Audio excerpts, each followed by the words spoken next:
ডন sir, আমি আপনাকে রং মাখাবো। এটা তুই কি সেজেছিস? পুরো বাঁদর মতো সেজে এসেছে।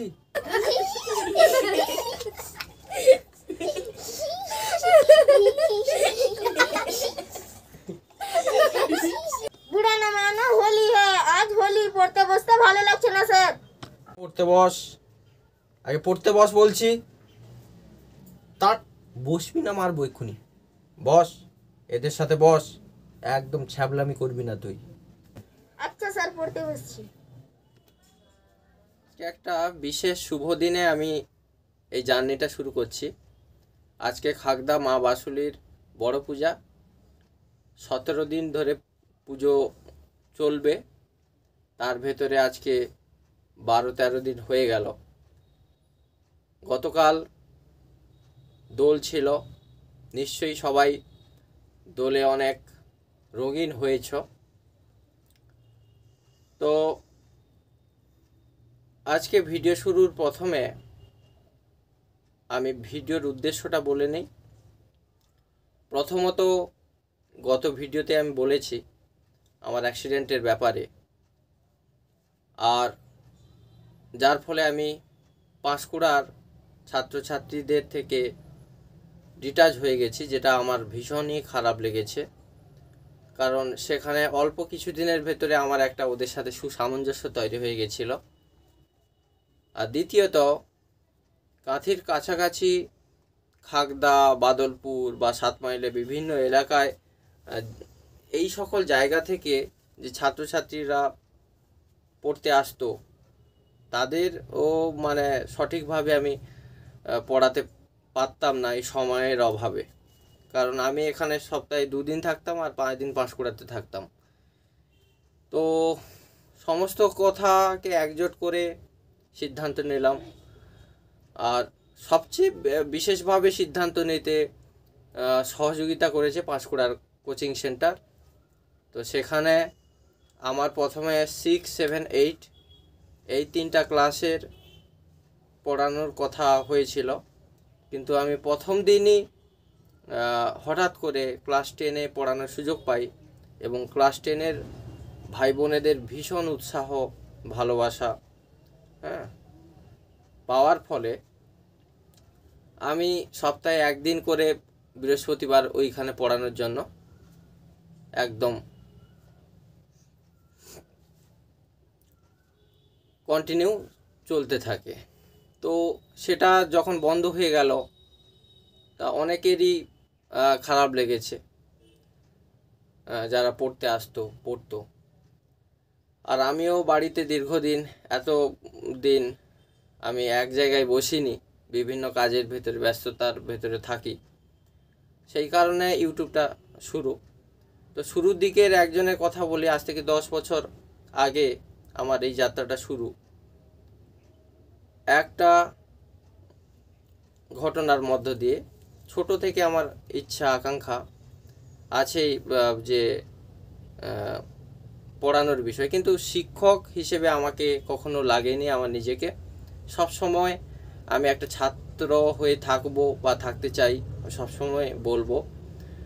কারণ শিক্ষক এর ব্যাপারটা অনেক বড়, অনেক বিষয় নিয়ে শিক্ষকতা জায়গায় আসা যায়। তো সেই যোগ্যতা আমার নেই এবং আমার মনে হয় না যে কখনো হবে, কারণ আমি শিক্ষকদের মতো জীবনযাপন করতেও খুব একটা স্বাচ্ছন্দ্য বোধ করি না।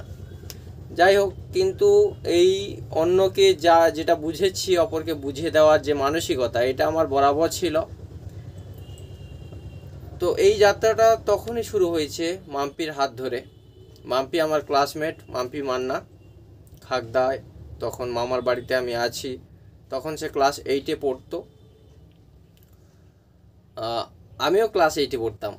মাম্পি আমার ক্লাসমেট, কিন্তু ও আমার কাছে পড়তে আসতো। তখন এইভাবে যে শিক্ষক ছাত্রীর মতো আমাদের সম্পর্ক ছিল এমন না, আমরা বন্ধুত্বের মতো সম্পর্ক ছিল। কিন্তু ও একটু আমাকে মেনে চলতো আর কন্টিনিউ মামার বাড়িতে পড়তে আসতো। তো পড়া করলো, উৎসাহ দিলাম।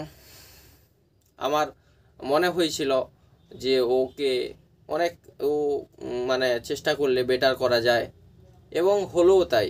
পরীক্ষা, ফাইনাল পরীক্ষা হলো। ও রোল নাম্বার প্রথমে ছিল 46, এরকম 44 46 এরকম কাছাকাছি। ও যখন 8 থেকে 9-এ উঠলো, ও রোল নাম্বার হয়ে গেল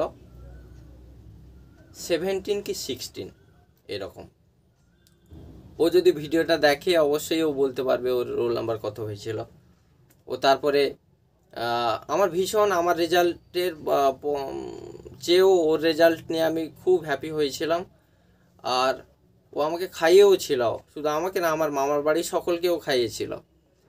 তো সেইটা থেকে আমি আত্মবিশ্বাস পাই যে মাম্পি, মানে আমি ওইখানে দাঁড়িয়েই প্রথম আমি উপলব্ধি করতে পারি যে একে যদি আমি এটা করাতে পারি, তাহলে আমি অন্যদেরকেও অন্য কিছু মানে বেটার করাতে পারি তার জায়গা থেকে। কিন্তু 10 বছরের জার্নিতে অনেকজনের সাথে এইভাবে দেখা আমার কাছে পড়তে আসে।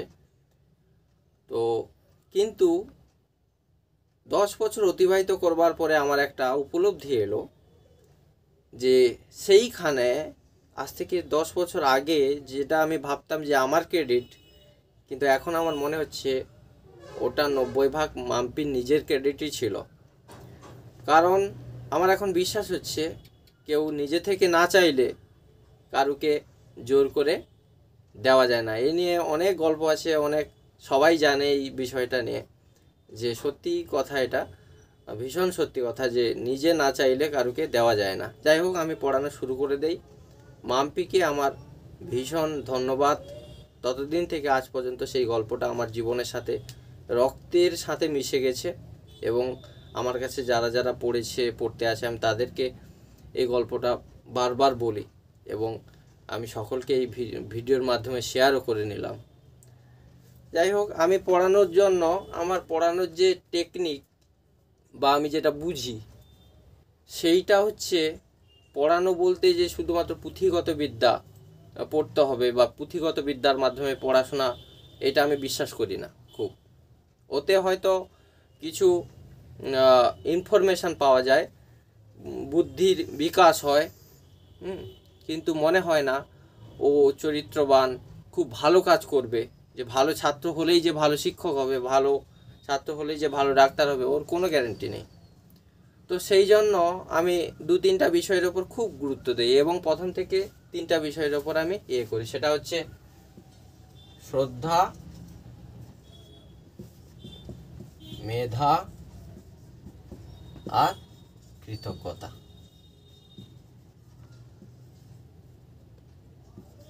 এই শ্রদ্ধা, মেধা এবং কৃতজ্ঞতা অদ্ভুত, এই 3টা আমার কাছে ভীষণভাবে গুরুত্ব পায়। আমি এইটাকে খুব গুরুত্ব দিই। শ্রদ্ধাবান লভতে জ্ঞানম, আমি উপরেও লিখে রেখেছি যে শ্রদ্ধাবান না হলে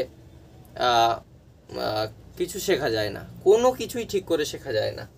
আর বিদ্যা দদাতি বিনয়ম, বিদ্যা বিনয় দান করে। সেই হিসেবে প্রত্যেক শিক্ষকের উচিত তার ছাত্রছাত্রীদের বিনয়ের সাথে বিদ্যা দান করা, ওই রকম স্নেহ দিয়ে, আদর যত্ন দিয়ে পড়ানো। এটা আমি সবসময় মনে করি। এই শ্রদ্ধা অনেকে বুঝতে পারে না।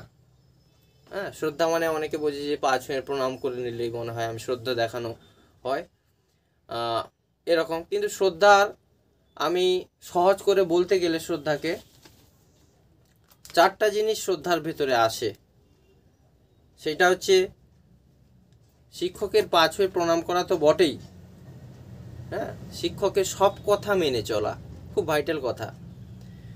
শিক্ষকের সব কথা মেনে চলা, আর শিক্ষককে সবসময় সত্য কথা বলা, যেটা সত্য সেটা সত্য কথা বলা, শিক্ষকের ওপরে বিশ্বাস রাখা, এবং অবশ্যই নিরহংকারী হওয়া। নিরহংকারী বলতে আমি অনেক বিশাল কিছু হতে পারে, যে আমি যার কাছে শিখতে গেছি সে আমার চেয়ে বয়সে ছোট, অনেক সময় হয়েছে, বা আমার বয়সী, যেমন আমি বললাম মাম্পি তখন পড়তে আসতো, সে আমার বয়সী, কিন্তু ও আমাকে একটু একটু মেনে চলতো, যার ফলে ও বেটার করতে পেরেছে। এটা হচ্ছে শ্রদ্ধা। আরও শ্রদ্ধা, আর সবচেয়ে বড় বিষয়, ভয়ঙ্কর বিষয়, মোবাইলের মাধ্যমে পড়ানো বা অনলাইন প্ল্যাটফর্মে পড়ানো আর গুরুর বাড়িতে গিয়ে মাস্টারের কাছে বসে, মাস্টারমশাই বা দিদিমণির কাছে বসে যে পড়ানোর ভেতরে বিশাল পার্থক্য। কারণ ইনফরমেশন পাওয়া যায় মোবাইল থেকে। ধৈর্য, শ্রদ্ধা, ভালোবাসা, স্নেহ, এই যে স্পর্শটা, কখনো কখনো এই যে মাঠটা, এই যে মাথায় হাত বুলিয়ে দেওয়াটা, এই যে ছোঁয়া সামান্য, শিক্ষকের হাতে যে আশীর্বাদ, সেটা কিন্তু মোবাইলের মাধ্যমে পাওয়া যায় না। এই হলো শ্রদ্ধার বিষয়। শ্রদ্ধার কথা বলতে গেলে তাও বিশাল ক্লাস লেগে যাবে। সব কিছু শিখে যাওয়া হয়, কিন্তু শ্রদ্ধা শেখানো যায় না। কিভাবে অন্যকে ভালোবাসতে হয় ওইটা শেখানো যায় না। ওইটা হাতে হাতে শেখা যায়, ওইটা দূর থেকে শেখা যায় না, অনেক কাছে থেকেই শিখতে হয়। এই জন্য শিক্ষকের বাড়ি গিয়ে শিক্ষকের পায়ে মাথা রেখে শেখার কোনো বিকল্প হয় না। কিন্তু যাই হোক, এটা বিকল্প পদ্ধতি, এখান থেকেও শেখা যায়। কিন্তু এখান থেকে শিখতে গেলে নিজেকে একলভ্য হতে হবে, যে দ্রোণাচার্যকে দেখে নিজে নিজে প্র্যাকটিস করতে হবে এবং শিখতে হবে। এইখানে অনেকজন ভিডিও দেখছে হয়তো, যে আমাকে আগে কখনো দেখেনি, আমি তাকে কখনো দেখিনি, কিন্তু সে আমাদের ভেতরে একটা সুসম্পর্ক গড়ে উঠতে পারে। যাই হোক, এই গেল শ্রদ্ধা। আর মেধা মানে তো বুদ্ধি, বুদ্ধির বিকাশের জন্য আমাদের সমস্ত কিছু পড়াশোনা, লজিক্যাল বিষয় নিয়ে কথা। আর আমি বুদ্ধির একটা এমন শাখায়, সেটা হচ্ছে গণিত, যুক্তির ব্যাপার, অনেক কিছু ব্যাপার, সেখানে পরে আসছি, মেধা তৈরি হবে। আর সব থেকে যেটা ইম্পর্ট্যান্ট হচ্ছে কৃতজ্ঞতা। কৃতজ্ঞতা একটা অদ্ভুত জিনিস। অকৃতজ্ঞ মানুষকে মানুষের পর্যায়ে ফেলা যায় না। আমি সবসময় মনে করি, কারুর কাছ থেকে সামান্য কিছু পেলে তাকে কখনো ভুলতে নেই। এ হচ্ছে কৃতজ্ঞতা। কৃতজ্ঞতা নিয়ে একটা গল্প আছে, স্বামীজির গল্প আছে, সবাইকেই আমি এটা বলি। স্বামীজি আলমোড়াতে গিয়ে যখন ভারত পরিক্রমা করতে গিয়ে যখন পৌঁছান, তখন ওনার প্রচণ্ড তৃষ্ণা পেয়েছিল, কিন্তু সেখানে কিছু জলের ব্যবস্থা নেই। এতটাই তৃষ্ণা যেন গলা, মৃত্যু হওয়াটা অনিবার্য অবস্থায়। এমন আরেকটু যদি তৃষ্ণার চোটেই মৃত্যুবরণ করতে হতো, এমন পর্যায়ে। এমতো অবস্থায় একজন মুসলিম ভদ্রলোকের সাথে দেখা হয়। স্বামীজির গুরু ভাইয়েরা তাকে অনেক রিকোয়েস্ট করে, সেই মুসলিম ভদ্রলোক একটা শশা দেয় স্বামীজিকে। স্বামী বিবেকানন্দ ওটা খায় এবং সামান্য তৃষ্ণা নিবারণ করেন।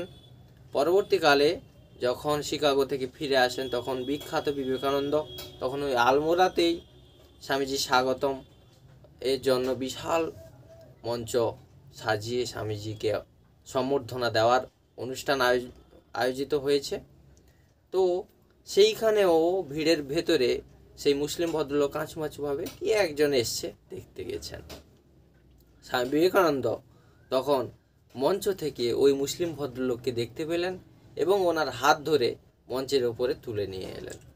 সকলকে পরিচয় করিয়ে দিয়ে বললেন, এই সেই মানুষ যিনি না থাকলে আপনারা এই বিবেকানন্দকে পেতেন না। এই হচ্ছে কৃতজ্ঞতা।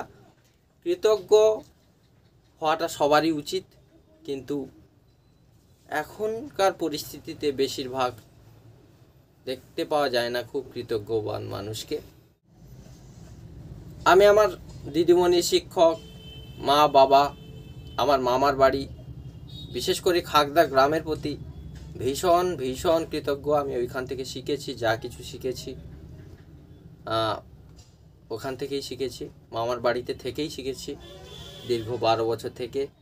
সেখানে মামার বাড়ির পাশে খাগদা শিশু সদন, তো সেই সদনের বাচ্চাদের দেখে শিখেছি দুঃখ কাকে বলে, কষ্ট কাকে বলে।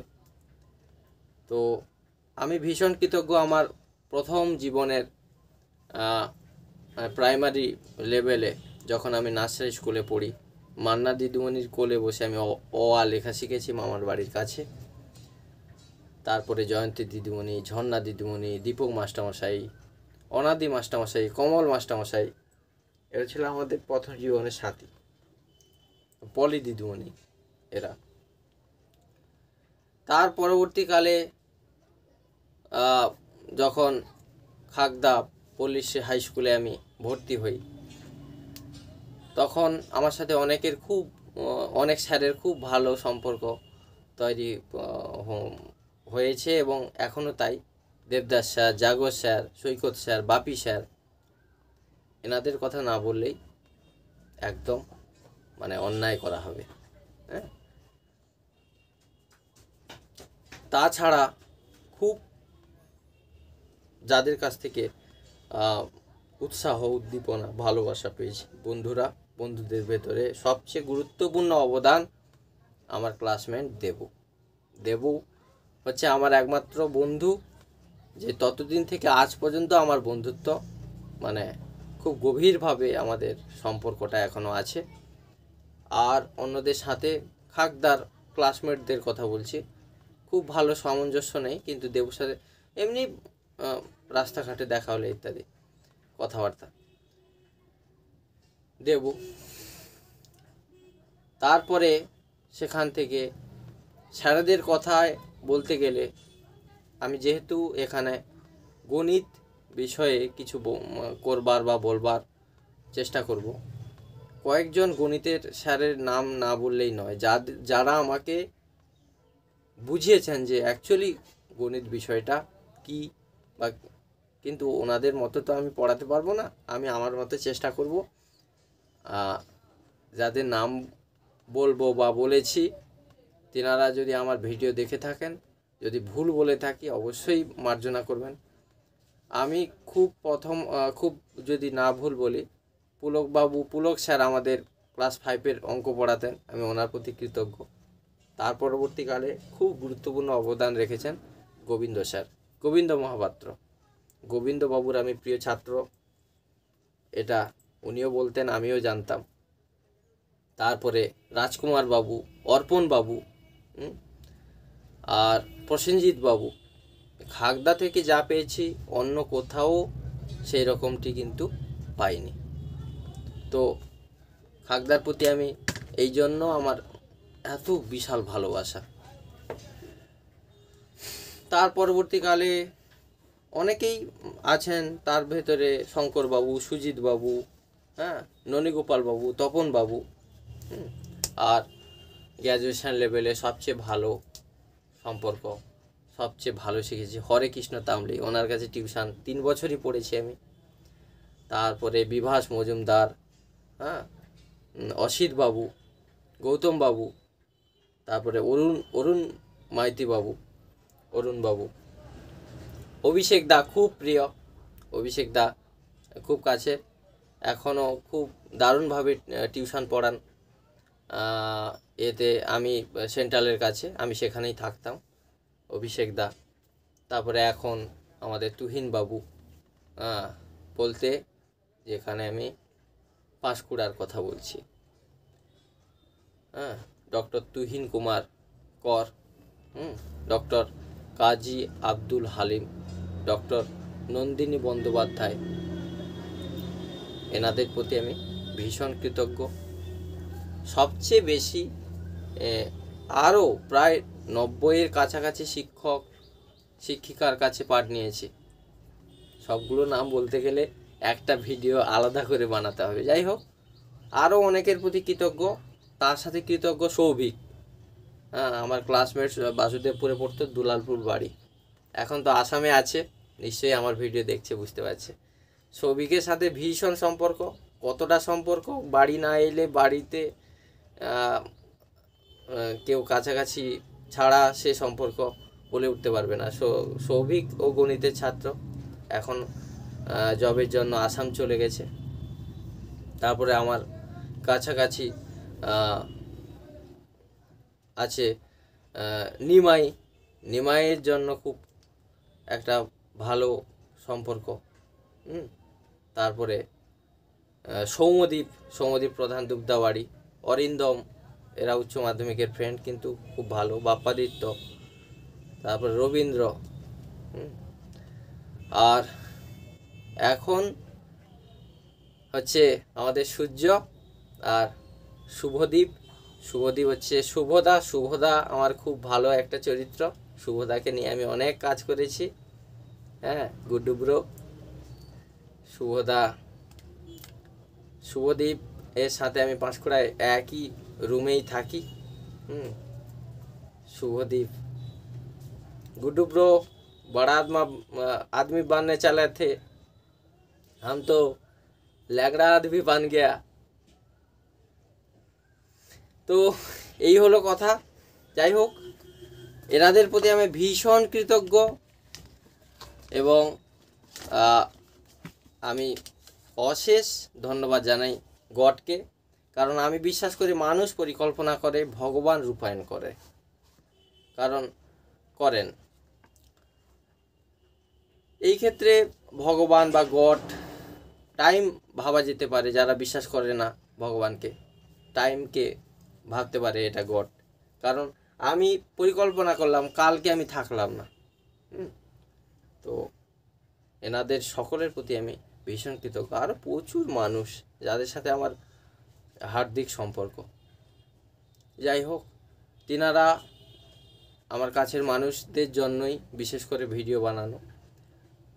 যার হাতে এ করবে পড়বে কাছের মানুষগুলো, তারা অবশ্যই তাদের প্রিয়জনকে শেয়ার করবেন। যাই হোক, এই হচ্ছে কৃতজ্ঞতার বিষয়।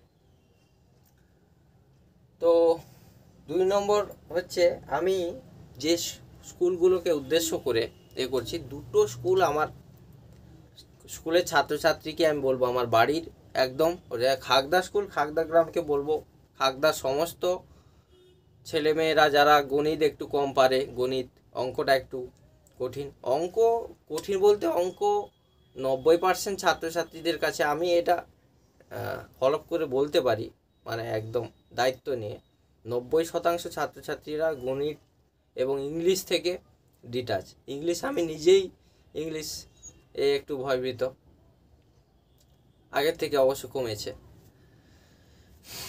তাই গণিত বিষয়টাকে ভয়কে আরও ভয় করলে আরও ভয় হবে, কিন্তু ভয়ের আমার কখনো ভয় লাগেনি, কেন জানি না, ওটা প্রথম থেকে হয়ে এসছে। একবার মান্না দিদিমণি বলেছিলেন, তখন আমি 2 বা 3-তে পড়ি, যে এই ছেলেটা গণিত ভালো পারে। ওই উৎসাহতে আজ পর্যন্ত গণিতের সাথে অ্যাটাচমেন্ট। যাই হোক, এখন সেই অর্থে যে উচ্চতর গণিত যে আমি ভালো বুঝি বা পারি, সেই কথা আমি বলতে পারবো না। গুড্ডু ব্রো দেখছে, গুড্ডু ব্রো জানে আমি এখন গণিতে কিভাবে পরীক্ষা দেই, মানে পাঁশকুড়াতে। যাই হোক, এই হচ্ছে কথা। তারপরে হচ্ছে খাগদা স্কুল বললাম উদ্দেশ্য, খাগদা সকল ছাত্রছাত্রী। তারপরে আমার 7 মাইল স্কুল, এদের মানে তারপরে দুবদা, বেতা, শ্যামরিবাড়, কুলটিকরি, ওইদিকে এইদিকে আমার জন্মস্থান বাদলপুর, চন্দনপুর, এইদিকে মুড়িসাই, বাসুদেবপুর, ত্রিপলি, কাঁথি সংলগ্ন অনেক স্কুল আছে। সে কিশোরনগর, রাখাল, মডেল, হিন্দু গার্লস, ব্রাহ্ম গার্লস, আর এইদিকে ভবানী চক, বালিঘাই, বালিঘাইতে আমার মাধ্যমিকের সেন্টার পড়েছিল, আর সেইদিকে এগরা, ঝাটুলাল। তো এই হচ্ছে আমার মোটামুটি এই দিকের স্কুলগুলোকে আমার উদ্দেশ্য করে ভিডিও। আর ওইদিকে পাঁশকুড়া সংলগ্ন কাছাকাছি যত স্কুল আছে, সেখানে আমার মনে হয় পাঁশকুড়ার ক্লাস 10-এর কিছুজন, স্পেসিফিক কিছুজন, যারা আমাকে বাধ্য করেছে ভিডিওটা করতে। যাই হোক, এই যেই সকল স্কুলগুলোর কথা বললাম, এর কাছাকাছি যেই সকল স্কুল আছে, ওর ছাত্রছাত্রীরা কিছুজন দেখলেই আমি খুশি, এবং ওরাই আমাকে ভালো কানেক্ট করতে পারবে। কারণ আমার বাড়িটা 7 মাইল বাদলপুরে, তো এরা কাছাকাছি, তো এরাই দেখবে, এরা আরও নতুন করে বুঝবে। দুটো জায়গা যেন মেন, তিনটা মেন অঙ্গ, এক হচ্ছে জায়গা হচ্ছে খাগদা 1 নম্বর, 2 নম্বর হচ্ছে 7 মাইল, আর 3 নম্বর হচ্ছে পাঁশকুড়া। এই তিনটা জায়গা যেন ছাত্রছাত্রীদের এক করবার উদ্দেশ্যে ইউটিউব, এই হলো কথা। এবার পড়াশোনার উদ্দেশ্য বলতে গেলে বিশাল কিছু। আমি মনে করি না যে অর্থ উপার্জনের জন্য পড়াশোনার আমি অনেকেই বলেছি যে অর্থ উপার্জনের জন্য কখনো কখনো পড়াশোনার করবার কিছু প্রয়োজন হয় না। ধরুন ভিখারির কি মানে ভিক্ষা করবার জন্য কোনো পড়াশোনা দরকার? ও হাতটা পাতলেই ও উপার্জন শুরু। আমি মনে করি যে পড়াশোনার মুখ্য উদ্দেশ্যটাই হচ্ছে কিভাবে আমরা টাকাটাকে খরচ করব, কোন খরচে আমি খরচ করব, আমার যে উপার্জিত অর্থকে সঠিক পরিমাণে খরচ করবার জন্য 100% শিক্ষার প্রয়োজন। এটাই হচ্ছে শিক্ষার মূল উদ্দেশ্য। টাকা উপার্জন নয়, টাকা কিভাবে ব্যয় করতে হবে, কিভাবে অন্যের সাথে আমি ব্যবহারটি করব, কিভাবে অন্যের সাথে আমি মিশবো।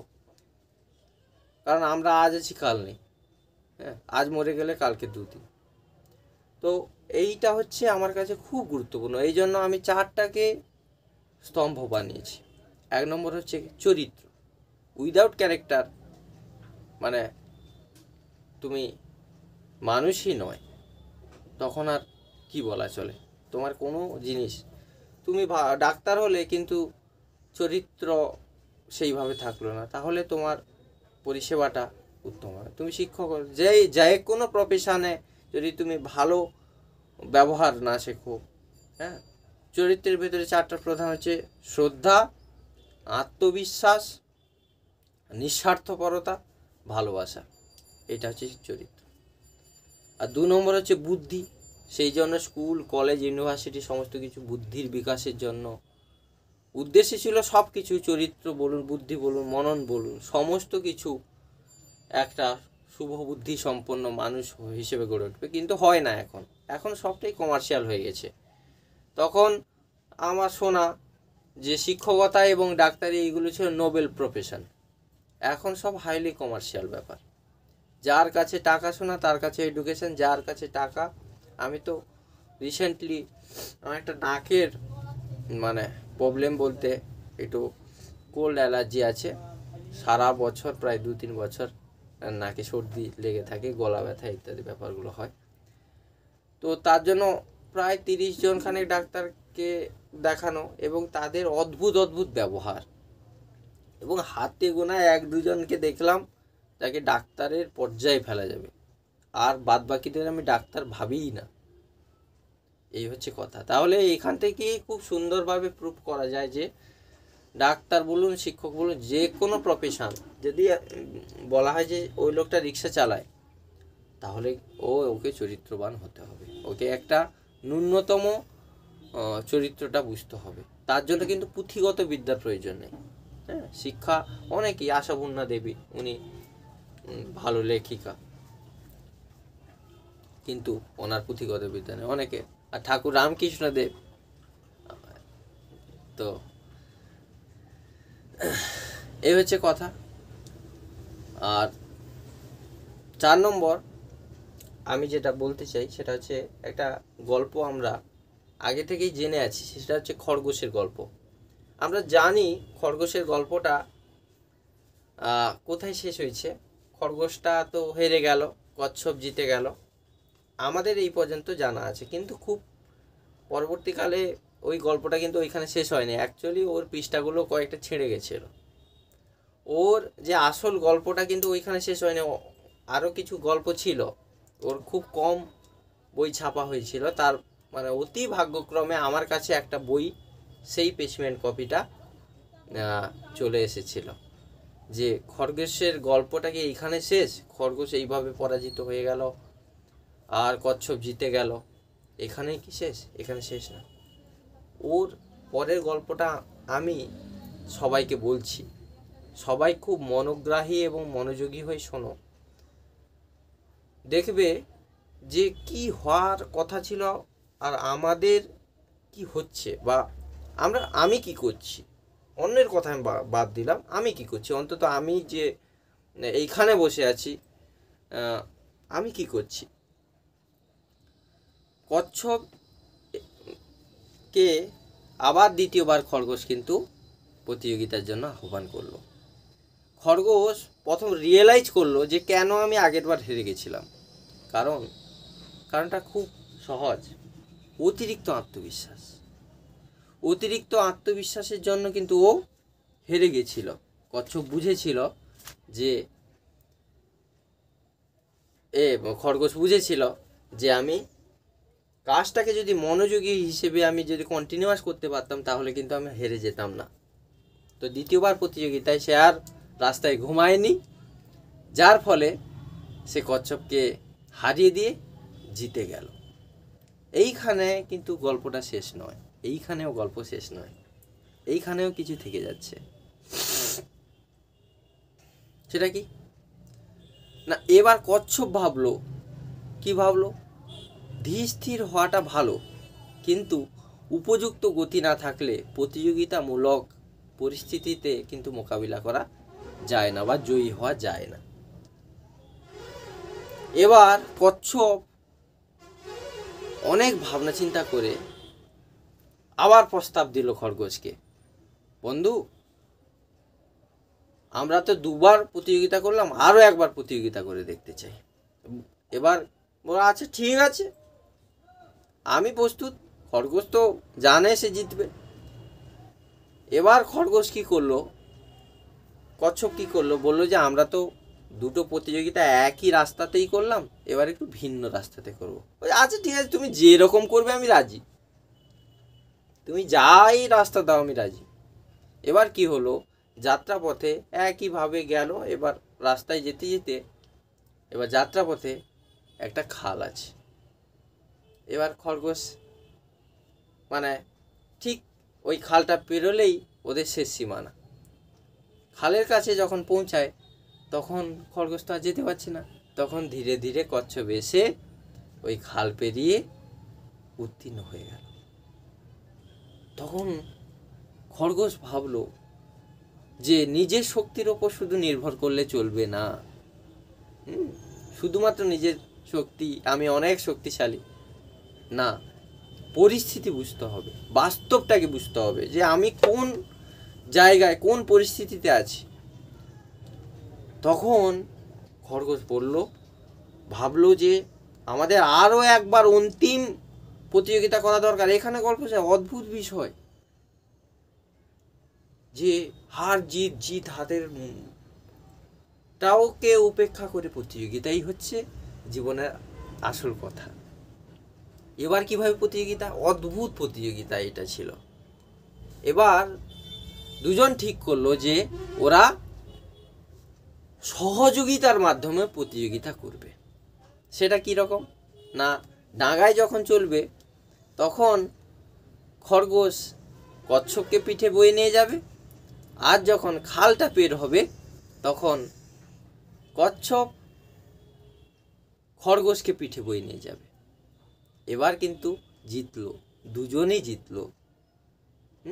তো এইখান থেকে বন্ধুরা আমরা কি শিখলাম, জীবনটা কিন্তু প্রতিযোগিতার নয়, প্রতিযোগিতার নাম জীবন নয়, সহযোগিতার নামই জীবন। আমরা যত একে অন্যের সহযোগী হব তত আমরা জীবনের চূড়ান্ত কিছু নেই, জীবনটাই একটা চূড়ান্ত জিনিস। ব্যক্তিগত দক্ষতা খুব ভালো, আমি ব্যক্তিগতভাবে এই পারি ওই পারি, কিন্তু একটা দলবদ্ধ ব্যাপার, সেই কৃষকের 4 ছেলের দ্বন্দ্বের গল্পটা। তো যাই হোক, এইটা হচ্ছে আমার মনে করিয়ে দেওয়া সেই খরগোশ সেই কচ্ছপের গল্প। যাই হোক, এবার মোটামুটি আমি বোঝাতে পারলাম লেখাপড়ার একটা বিশাল উদ্দেশ্য আছে। সেটা শুধু কারণ আমাদের গ্রামের দিকে একটা প্রবাদ আছে, সবু লোক যদি পড়াশোনা করে কি চাকরি পাবে, তাই জমিটা চাষ করবে কে? এই কথাটা আমি প্রচুরবার শুনেছি। আবার অনেকে বলেছে যে সবু লোক পড়াশোনা করে চাকরি করলে প্যান্ডেল করবে কি, অন্যান্য কাজ করে। ওইটা না, পড়াশোনা করলে যে প্যান্ডেল করা যাবে না, জমিতে যাওয়া যাবে না, ওইরকম কথা না। শিক্ষাটা হচ্ছে এমন একটা জিনিস যেটা মানুষকে, সে যে মানুষ এটা চিহ্নিত করতে শিখিয়ে দেবে যে আমি মানুষ, আমার কি করণীয়টা কি করোনা। ভুল সবারই হয়, কিন্তু ভুল হওয়াটাকে আমি খারাপ বলি না, কিন্তু একটাই ভুল বারংবার হওয়াটাকে আমি খারাপ মনে করি। ভুল হবে, ওইটাকে সংশোধন করে আবার আমাদের এগোতে হবে, এই হচ্ছে কথা। এবার ম্যাথসের কথায় আসি। এতক্ষণ অনেক গল্প হয়ে গেল, অনেকে বিরক্ত হয়ে গেছে। তো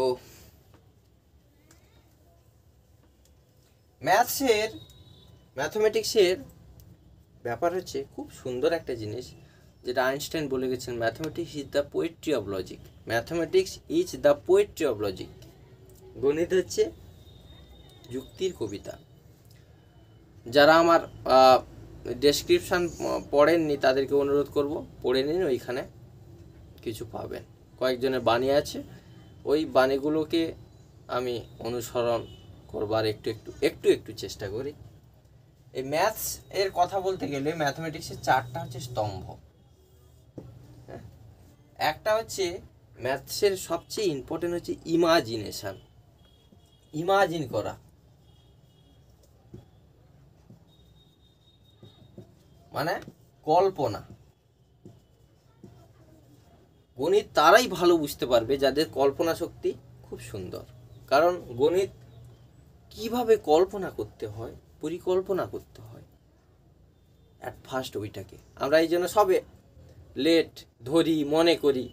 সব প্রায় অঙ্ক আমাদের মনে কিছু একটা ধরে নিয়ে এগোতে হয়। দ্বিতীয় হচ্ছে গণিতের দ্বিতীয় স্তম্ভটা হচ্ছে, দ্বিতীয় খুঁটিটা হচ্ছে লজিক। খুব গুরুত্বপূর্ণ। লজিক মানে যুক্তি। গণিতে হয় বলে কিছু হয় না। গণিতে হওয়ার জন্য একটা স্টেপের পরে আরেকটা স্টেপ হওয়ার জন্য যথেষ্ট কারণ থাকা চাই, যথেষ্ট যুক্তি থাকা চাই। গণিতে হয় বলে কিছু হয় না। 3 নম্বর যেটা হচ্ছে কনসেন্ট্রেশন।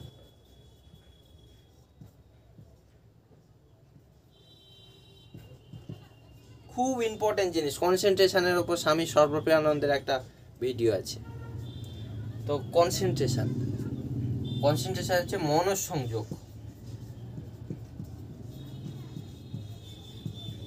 মনঃসংযোগ না করে কোনো অঙ্ক, কোনো সমস্যা সলভ করাটা সম্ভব নয়। আর 4 নম্বর হচ্ছে খুব সব কাজেই লাগে হার্ডওয়ার্ক। হ্যাঁ,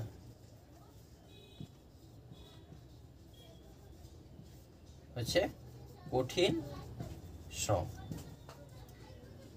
আমি আমার ভাই বোনেদের বলবো, আমি যেইগুলো বোর্ডে লিখবো সেইগুলো নিজেদের খাতায় লিখে নিতে, এবং ওইগুলোকে নিয়ে একটু হলেও ভাবতে। গণিতে পড়ার বিষয় না, গণিতটা হচ্ছে লেখার বিষয়।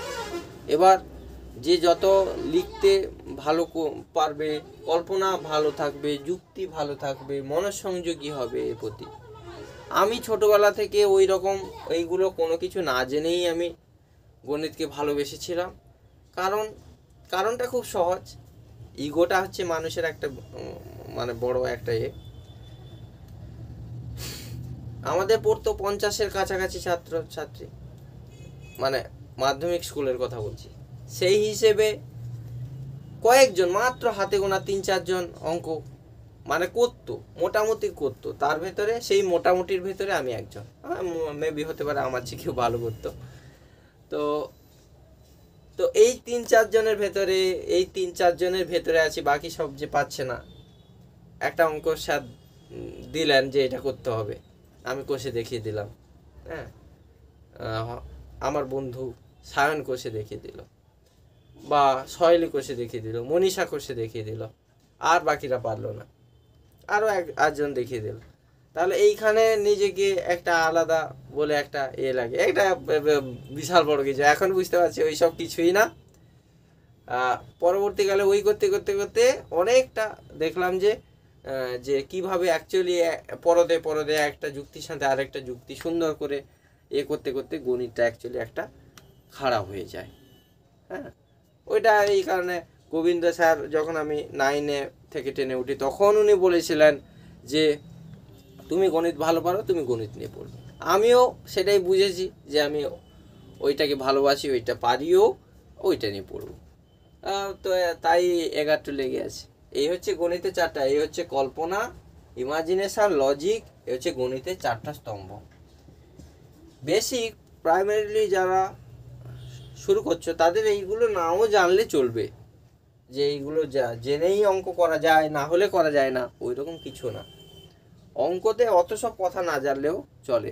আজকে যেটা শেখাবো সমস্ত পড়ার জন্য যেটা গুরুত্বপূর্ণ সেটা হচ্ছে পড়াশোনার বিজ্ঞানসম্মত পদ্ধতি, যেটা আমি শিখেছিলাম স্বামী সর্বপ্রিয়ানন্দের কাছ থেকে। মুছে দিচ্ছি তাহলে।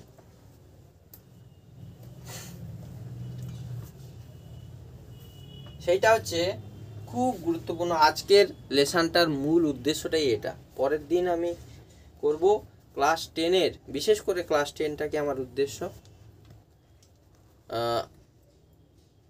এবং অন্যান্যদের একটু পরে করব। ক্লাস 10-এর প্রথম সামেটিভ যে পরীক্ষাটা হবে তাতে কেমন করলে কি হবে যারা, আর আমার চ্যানেলের নাম আমরা পড়াশোনা করি না, এইটা নিয়েও কিছু জনের ভেতরে না দিলে অন্য কিছু ভালো দিতে পারতাম। আমি জানি গণিতের যারা ভিডিও দেখে, গণিত শেখার চেষ্টা করে, কারণ এখনকার দিনে এত অভাব নেই। 11 জন স্পেসিফিক আমি মানে এক্সেপশনাল কোনো কথা আমি বা কোনো একজনকে নিয়ে আমি সবসময় বলবো না, আমি সবসময় জেনারেল কথা বলবো।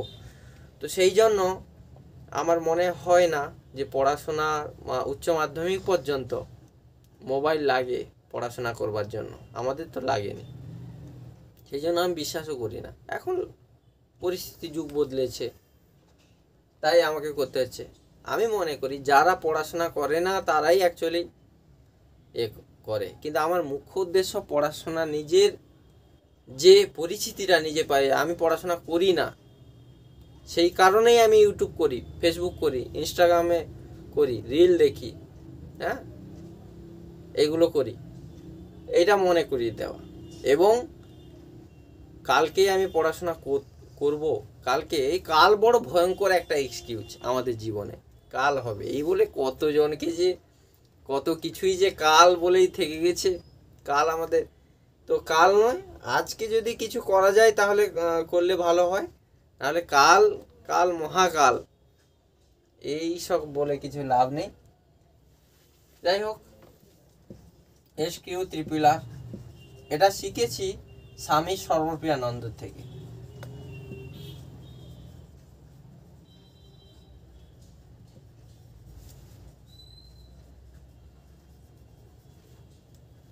এই মহারাজের কাছ থেকে আমি কিছুজন মহারাজের কথা বলে দিচ্ছি।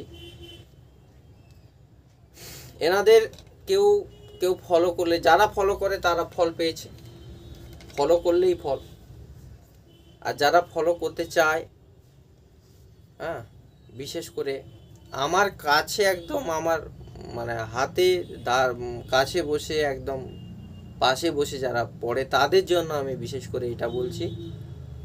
কয়েকজন স্বামী বিবেকানন্দ অপেক্ষা তো আমি মনে করতে পারছি না, হয়তো আছেন এর চেয়ে বেটার, কিন্তু সবচেয়ে সহজে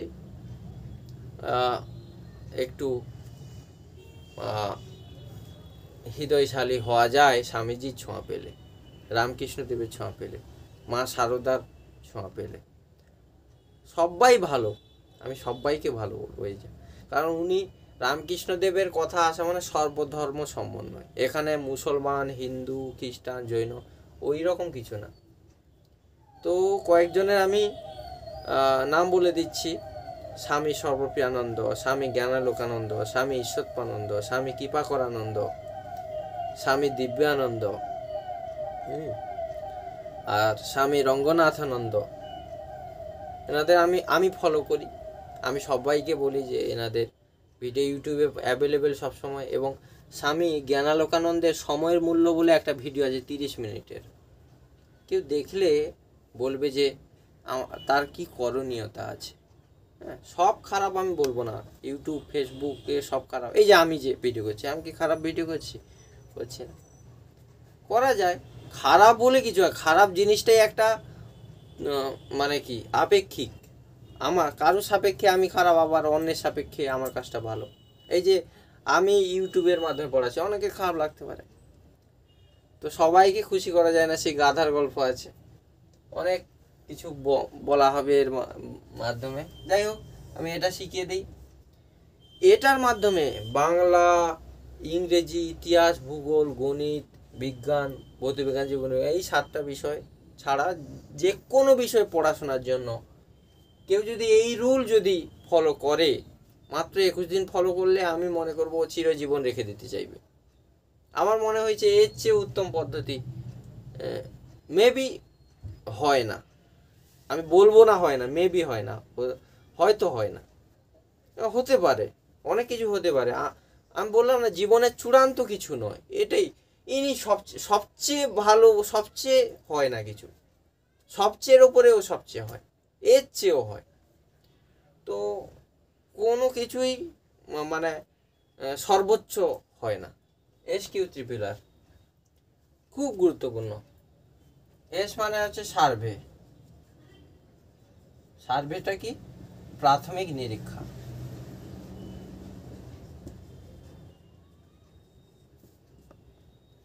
প্রাথমিক নিরীক্ষা কোনো কিছু পড়ার আগে, কোনো কিছু আমি পড়ব, তার প্রথমে আমি মনে করি মানে ওনার হিসেবে যে কোনো একটা সাবজেক্ট, ধরো আমি কোনো একটা বিষয় পড়ছি, তার জন্য প্রাইমারিলি আমাকে ওই চ্যাপ্টারের প্রথম থেকে শুরু পর্যন্ত ওই পাতাগুলোকে লউটে উল্টে ওর সাবটাইটেল, হেডলাইন, হ্যাঁ, ব্লড কালারের যে কালিগুলো বা অন্যান্য কালিগুলো যেগুলো ইম্পর্টেন্ট, সেগুলো তো অন্য কালিতে বা ব্লড করা থাকে, সেইগুলো পড়ে নেওয়া, ছবিটা দেখে নেওয়া, এই করে করে করে করে দেখে নেওয়া যে আমি যে পড়বো, আমি এরপরে কি পড়তে যাচ্ছি অ্যাকচুয়ালি।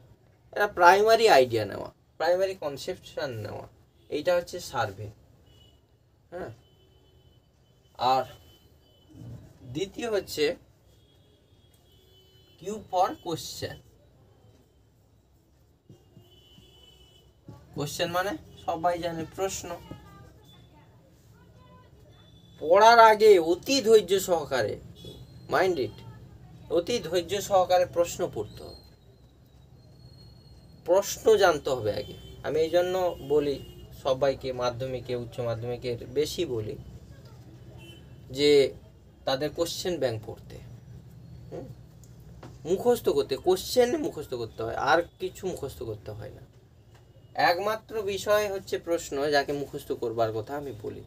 অন্যান্য কোনো বিষয়কে আমি মুখস্থ করতে বলি না। প্রশ্নকে, সে পারুল, রায়মার্টিন হোক বা টার্গেট হোক বা অন্য কোনো কোশ্চেন ব্যাংক হোক বা বইয়ের শেষের প্রশ্ন মালা থাকুক, ওই প্রশ্নগুলোকে পড়তে হয়। আবার 1 নাম্বার কোশ্চেন না হোক, 1 নাম্বারের জন্য তো সমস্ত কিছু, 1 নাম্বারে কোনো অপশান নেই, সব পড়তে হবে। অন্তত 2 নাম্বার থেকে 8 নম্বরের জন্য বা 10 নাম্বারের জন্য এই যে কোশ্চেনগুলো আগে পড়ে নিতে হবে। এর পরে যেটা করতে হয়, প্রথম আর মানে রিড মানে পড়া। এবার পড়াটা শুরু করতে হবে। পড়াটা কিভাবে? অ্যাক্টিভলি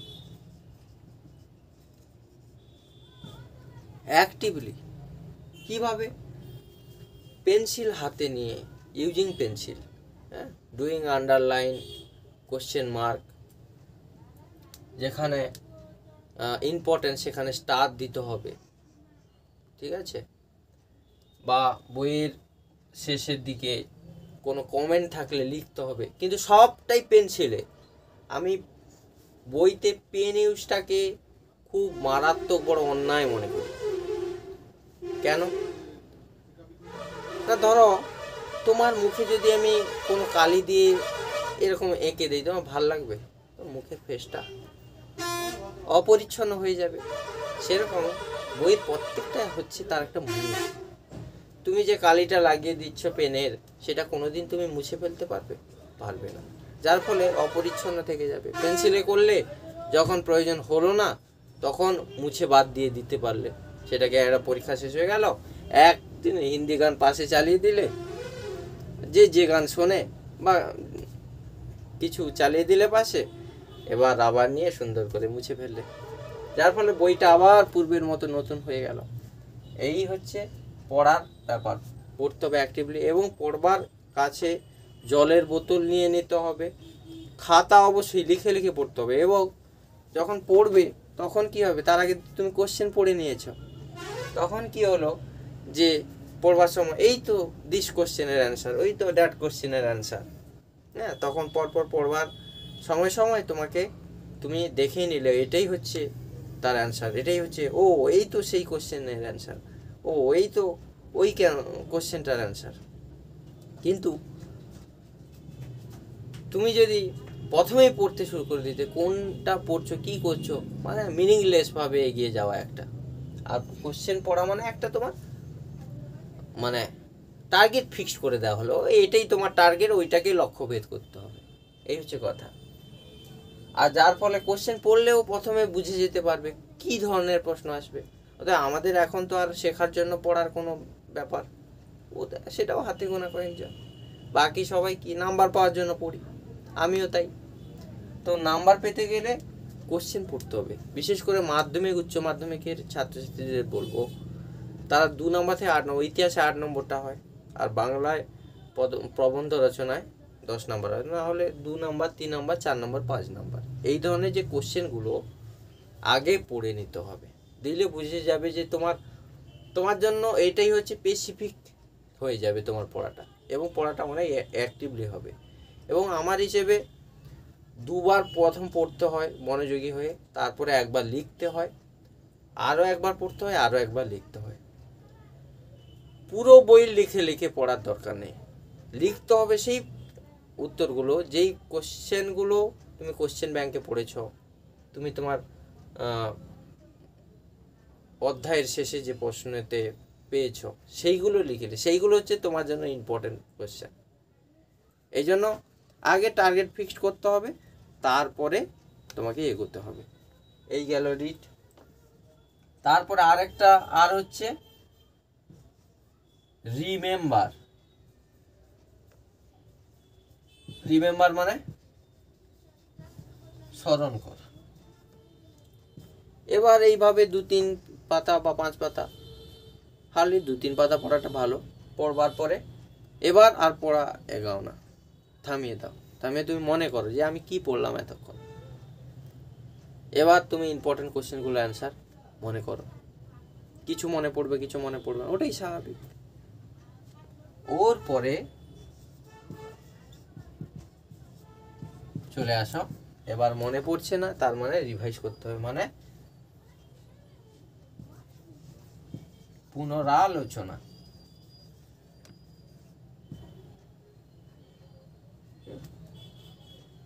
আবার পুনরায় সেই অ্যাক্টিভলি হাতে পেন্সিল, পাশে খাতা, বই। এই এখন আমার দেখা প্রচুর ছাত্ররা কি রেফারেন্স বই প্রচুর ইউজ করে, নোট ইউজ করে প্রচুর, মানে তাকে পড়তে হবে এইটুকু বই।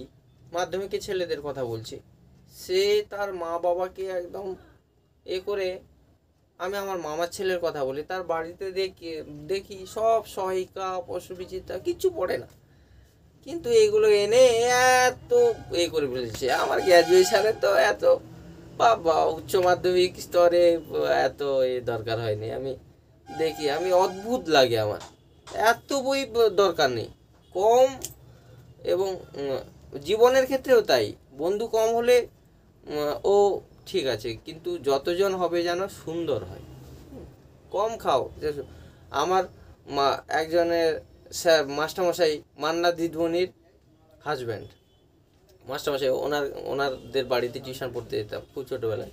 উনি বলতেন, বারবার বলতেন যে ছেঁড়া পড়বে কিন্তু পরিচ্ছন্ন পড়বে। তো আমি বলবো, সে কথাটা মনে পড়ে গেল যাই হোক, আমি সেই একই সূত্র ধরে বলবো, কম হোক কিন্তু ভালো হোক। হ্যাঁ, এইটা চেষ্টা করতে হবে। সবার দ্বারা সবটা পারফেক্টলি সর্বোচ্চ সেই জায়গায় পৌঁছাতে হবে এরকম কোনো কথা নেই, কিন্তু যে যে জায়গায় আছে ওই কাজটাকে সুন্দর করার চেষ্টা করতে হবে। হ্যাঁ, কনসেন্ট্রেশনের সাথে, এমনকি ঘুমাতে গেলেও কনসেন্ট্রেশন দাও, যেখানে যা করছো কনসেন্ট্রেশন দাও।